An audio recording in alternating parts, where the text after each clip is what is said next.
nằm đó muông hai tấm dấu ta đầy khăn dấu xa ang chân Giêsu là nằm đó ta một chuỗi ra đi khi bà hâm dâu lương bơn sáng hiền thế rằng Giêsu coi ta không tầm cụ thể này anh đâu muốn tâm ta hâm lệ xa khinh dâu đắng vì lá nhìn lối hiệp do giếng ta nhé mà lối cầm xem trong dâu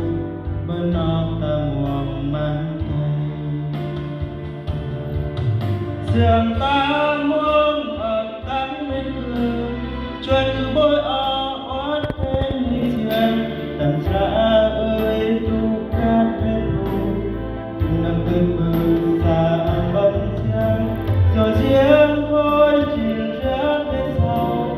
tôi áo cá nằm gác chắc tâm ta dừng ta muông nêu nữa ta anh nên cầm dầu bên áo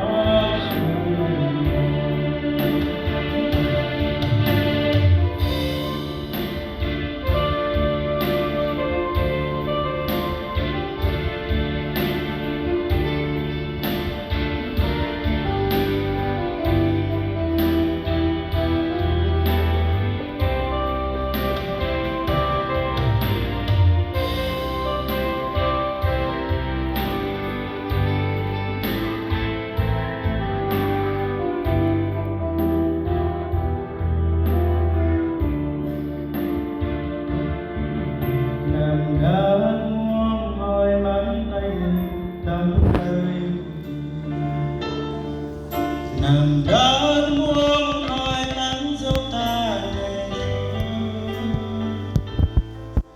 khăn dấu xa âm diễm Giêsu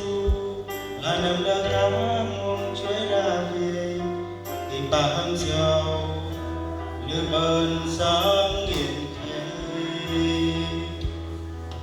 diệm Giêsu coi cả mong thần vũ thề anh đang muốn cầm đá hâm nè xa khăn dầu đắng vì đã nhìn lối việc rồi giếng ai nhé mà lối kẹp giếng dân sương quên óc tầm một ngắn tay giếng ta muông ở cánh bên cửa chơi cứ bôi ót trên lịch giếng tầm xa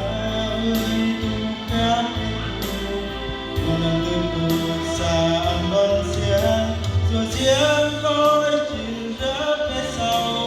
tôi còn có nằm gác chắc lòng hà dừng ta muông nêu nữa ra anh đừng cất dầu bên óc giếng ta muông ở cánh bên cửa chơi cứ bôi ót thêm đi giếng tầm xa ơi tu cát bên hồ tôi nằm bên bờ xa ăn bận giếng rồi giếng khói chìm rớt phía sau tôi áo cá nằm gác chắc lòng hà dừng ta muông nêu nữa ta anh đừng cất dầu bên